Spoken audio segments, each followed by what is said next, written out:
eyes of how bleak it really is in that conclave. Like they couldn't even 4 votes. That's nothing. Like 4 scrutinies, and they got their guy. There's no opposition to this. But also, you guys, Rob, I haven't heard either of you react to the fact that the Pope's brother opened his big trap and said he knew he was in the final group one day after the Pope died. I didn't hear him say one day after the Pope died. That's why. I didn't actually hear that clip. You want to replay it? Yeah, replay it. Because I didn't hear him say one day after the Pope died that he was in that. Because he was not mentioned anywhere in the media, nothing. Tim's not going to rest until you guys start throwing things. Yeah. Throwing turds around or whatever. Find some, go to your litter box and start hurling objects. No, because the who was it, ABC interviewer was like, well, when did you hear this, that he was in a group of finalists? Yeah, let me hear that again. I got to hear this. Let's hear it. But when I heard he was in a group of 3, then I thought, well, this could happen. When did you hear that part, and when did you know that he was maybe one of the finalists?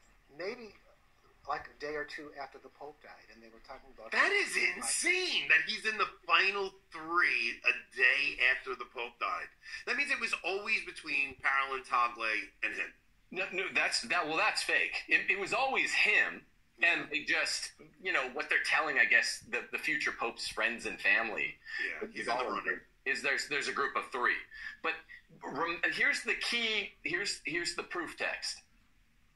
That if he knew it, and he's just a layman running around in civvies, the Pope's brother, then all he really had ostensible access to is what we did, which is like, oh, who's going to win? Is it Cardinal Sarah or Cardinal Pizza Ball? And I was laughing at the people that thought that. He had inside access. So if he had inside access, what were they saying? They're saying, they're telling you, no, everything we've been telling the media is misdirection. Same as in 2005 when Bergolja was the strong number 2 showing. And this is the way the voting is going to go. 4 ballots is the ties for the quickest we've had since 1878, guys. The quickest ballot we've ever had in the last 150 years was 1878, which gave us Leo the 13th, his namesake predecessor. But 1930, 1939, never mind. But it's been since 1939, 85 years since they beat out in terms of quicker, fewer, lesser ballots. What happened here? This was a foregone conclusion, and the Pope's brother just opened his big mouth. You're not supposed to admit that. The thing is, you kind of blew it for us because we probably would have got an Austin Ivory book detailing how this was the plan from 6 months ago. But you had to open your stupid mouth and fight with him on Twitter, and now we'll never get that book. So all we have is this little interview from the brother. Right.